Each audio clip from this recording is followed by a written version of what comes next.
Okay, everyone, this is my spoiler review of American Horror Story Delicate, Episode 3, When the Bough Breaks. This is continuing the lyrics of the Rockabye Baby song, as last episode was titled Rockabye. This was again directed by Jennifer Lynch, David Lynch's daughter, and this was written by Holly Pfeiffer once again. Before I jump into the review, hit that sub button so you don't miss one of my reviews of American Horror Story. I also review a bunch of horror on the channel in general. So there was a lot going on visually in this episode, and a lot that is explaining more what's really happening here, and it actually moved along the plot a lot further, and again a lot through visuals than actually dialogue. But it's in the hands of a really good director in Jennifer Lynch, and I think this episode was particularly pretty strong, and I think they did a really good job of how they revealed in this episode slowly but surely that there wasn't actually a miscarriage in the last episode, which we're going to break down and get into here. So Anna sees this vision again of her holding the baby in the flower field, but the baby vanishes and she fills up with blood, and flies are all around her, which is terrifying because usually flies are around something that is dead. And Anna is upset at Dex because he is suggesting to just try to wait it out before trying again for another child. But this also makes sense why he's saying this, because obviously all signs point to Dex being in on whatever is happening to her. That why would they keep trying if she already has a baby inside of her? And you see a lot of things happening with characters in the background that they're acting very odd. You see that Anna's frustrated, no one's believing her, but with Kamal, just even from this first scene when he's driving them, he looks back through the rear view mirror suspiciously, so intently at them. And we'll see later on when they're in the woods, and the big reason why she felt like Dex and Kamal both don't believe her is because she does a double take and looks back, and it looks like they're talking to each other about her. So this seems a lot like American Horror Story Cult, where you're watching people around the main character who are all in on something that they're not on the secret, and that you're just seeing all these characters kind of being suspicious and like, okay, a lot of these characters are in on this clearly. Now, that's not my favorite type of story, especially because they already kind of did this American Horror Story Cult and it got repetitive and you just kind of get sick of it, like you're waiting for the obvious to be revealed. But I still enjoyed how they went about this because there's other things that are interesting me besides knowing obviously a lot of these people are in this cult and in on doing something with her baby. And there's a couple times this episode, there's a very Alice in Wonderland effect to it. This I felt when she went on the woods by her own, Anna, and also later on when she goes on the floor and crawls through the door into the tunnels in this revealed area where there's this mysterious chair.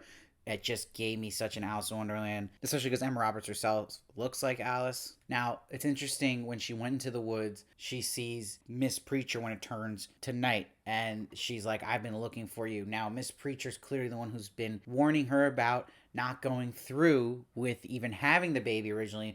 That was definitely her who wrote the blood on the mirror with Anna, don't do it. And in this episode, we see later on that it's revealed she's talking to her through the calendar and she's warning her like that her baby's alive, but bad things are happening. So I originally thought maybe Ivy was actually looking out for her, but it seems like it's Miss Preacher who's looking out for her. And now I really don't trust Ivy, knowing that actually it wasn't a miscarriage, but she was doing something to that baby the last episode. And that continues on here when the mysterious black figures later on in the episode take Anna and do something to that baby. One of my favorite line deliveries by Emma Roberts was actually in this episode when she brings up that she went into the woods by herself and her husband saying that she just was given a sedative.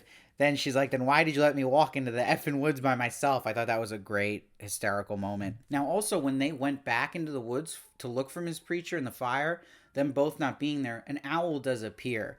And this type of snow owl is usually a symbol for wisdom and good luck. I think because in general you look at it as being good, this isn't like a horror type of animal that's associated with things like this, that this is still Miss Preacher and that she is warning Anna about Dex and Kamal in this moment because Dex says he's an intense little guy. So I thought that was very interesting. Now we meet Nicolette, who's Talia's house manager. This is played by MJ Rodriguez. And we're first introduced to her because we hear her on a video singing Rockabye Baby, which is never a good sign.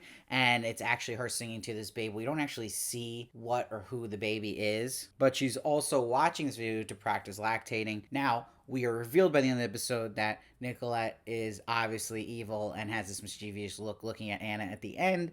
So she is in on this. She is plotting something, keep an eye on her. And she's the one who's first offering her something from that mysterious gift basket from the director of her film. Now, remember, throughout this episode, Anna is devouring this gift basket. And then we see, even when Siobhan sees her, she has like that chocolate on her face. What I thought was interesting, there's these chocolate bunnies in that gift basket. They look almost identical to how the mysterious black figures come in later with their ears. Black rabbits also are a symbol of fertility, so that could be a connection as well. And we also see she takes out a rabbit from Talia's childhood baby box, so there's something going on with rabbits here. Whatever she's eating is leading her to these people. It's probably drugging her, and she's downing this wine more and more. So every time there's a time jump, she's probably getting crazy drugged here throughout this show. It's also interesting, Dex finally acknowledges the blemish that is on Anna's face, and when Anna thinks about it, they show clearly how I'd point out last review that Ivy has the same blemish on her face, and it shows Ivy screaming. We didn't really get any Ivy time in this episode, but I'm sure she'll have a big episode next week, but it's going to be curious to see if she's actually good or bad here. And of course, Dex offers Anna from this gift basket an apple, right? The poison apple from Snow White effect. And he has a line where he says, every little girl dreams of being a movie star, but they never think about what it really means. This is just a moment in the writing that's showing you just a theme about this show and about Anna, and it's showing you the horrors of fame. Now, I still think Siobhan is the mastermind behind all of this, and I particularly liked Kim Kardashian's performance the best in this episode. I thought this is the first time I didn't realize it was actually Kim Kardashian, which is good. It means the acting is on point. And I like that she has the Rockabye Baby ringtone when Siobhan is calling. So now an interesting line Siobhan says is she had the same hunted look after her miscarriage. So this is just more fuel to the fire for her villain motives, because we know they were in the same support group about having trouble having a child, and that it would make sense that knowing that Anna was actually having success now, that she'd be jealous of that, and knowing now she also had a miscarriage would fuel that even more, and more hatred towards someone who was having that success. So it just makes sense as some kind of motives if you're going with the Siobhan theory. And there's not a coincidence that Siobhan is always wearing black in this show too. That doesn't help either. And also, at the beach scene, Anna brings up Dex might be having an affair with Sonia to Siobhan, and this just leads to Siobhan shutting down all her paranoia, which villains will always do in these type of shows, because what Anna is saying is probably right, that she's saying all these things she's paranoid about, and she's like, one more week of moping and I'm getting you back into the chair. Now, this is said to be the beauty chair to get ready for a Vogue cover, and I imagine that Vogue cover shoot they're setting up is going to be the messed up Vogue cover shoot like ever. It's probably going to look like something we see from the promotional posters for this show. But Siobhan bringing up this chair, saying it's a beauty chair, I think this is actually the chair we see at the end of this episode that Anna is put into. And there's another theme about this show that Siobhan says where no one is ready for anything. Motherhood, stardom, and miscarriages. So that's just something to keep in mind too that I like. And again, this being based off a book helps the story probably be a little stronger here, but I do like that lines are written like that in there. Now Anna finds the doll that we've seen a couple times in the show of Summer Day, who was a character she played back in the day, and it has pins in its stomach, so this is acting as a voodoo doll. And this is when we first get a look of the two mysterious black figures, and they have two black billy goats, so you know this has to do with Satan, and it makes sense, because then later on when she finds their little hideout in the basement, we see satanic writing on the wall, satanic chants are happening, and it's painted in blood, the satanic writing. And like I had alluded to, we had seen in the posts that are by her stalker that they were mentioning Celtic rituals,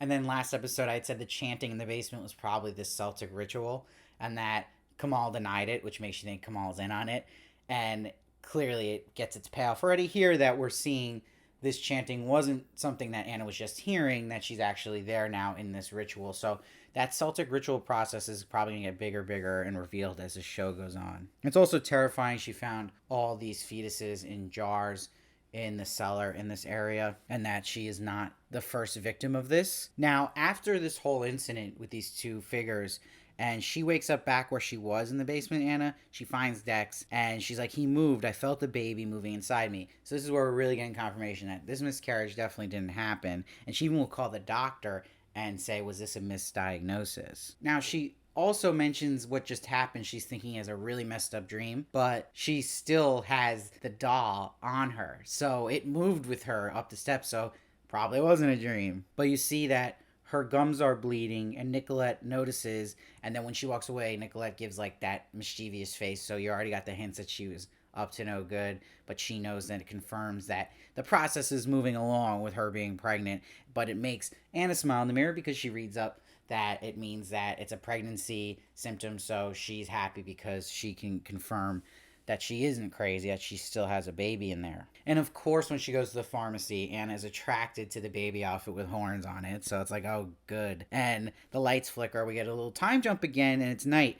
And she sees those mysterious black figures walk by, and she's looking for a fetal heart monitor. And this, of course, this very mysterious worker is like, we're out of stock of that. But she wanted to feel the baby kicking, so she's in on this too, and it's just confirming to Anna more and more there's a baby actually in there. But that was a really cool scene. It's a prop to Jennifer Lynch is directing this whole episode. There's always kind of a freaky vibe to it, and that's really been the strongest thing about this season is just the vibes, the tone, the feel of just like time jumps and nothing being trustworthy and just creepy. I also thought it was fascinating that on the way home, she sees Sonya, and she has the same snake shoes on from the opening credits that we always see. So that's going to be important. Sonya's going to be an important character that they're teasing, and she's meeting Dex, so more and more her fears of an affair happening are coming to light, and he's like, you're going to love it, trust me, whatever he's talking about to Sonya, but it's a big hint that she's probably right about this, but maybe not. Maybe it's just them going for a plan for what they're going to do with her baby, who really knows. But this, we'll see, Miss Preecher appears at the car windows like, watch out for her. So I'm thinking she's talking about Sonya here. It's interesting, though. Seems like Kamal did see Miss Preecher here, and that's why Anna says, I told you and you didn't believe me. Like, I told you so. But this is where she decides to communicate back to Miss Preecher through the calendar app. And she's like, what do you want? And she says, I want to warn you. And she's like, they did something to your baby. And she asked, did they kill my baby? She says, your baby isn't dead. Baby is definitely in her belly, but they're doing something to it. That's why she's having the visit with Ivy. That's why she's having the visit with these two mysterious black figures. And you wonder at the end of this episode, she sees a dead animal outside in front of her, and it has his insides taken out. So maybe that's food for this baby. That might be this demon child that they have to feed, that they're giving her that food for her to ingest and put in the other food. Who knows? That's a reach, but I'm going for it. And Nicolette is behind her, so it's revealed Nicolette, clearly, they want you to know, is in on this and is bad. So I'm giving this one an 8.2. I thought this was actually the most interesting episode so far and had the best horror feel to it, and less of the hokey stuff and less of the eye-rolling stuff the American Horror Story has been stuck in for a while. So this season, so far, it's, you know, it's not bad, it's not great, but it's not bad. I just hope that it only goes up from here and doesn't go and fizzle out, and that they have a plan for once things are revealed and there's a bunch of people in on this plan with the baby, that they have more to this. And I hope, my faith is that whatever this story it's based off of, this book, that will give us that light, that it would give us like a hope that this is actually a good story planned out here. So I'm excited, but let me know what you thought down below. I read every comment, try to respond as many as I can, and hit that sub button so you don't miss one of my reviews of American Horror Story, and I'll see you next time.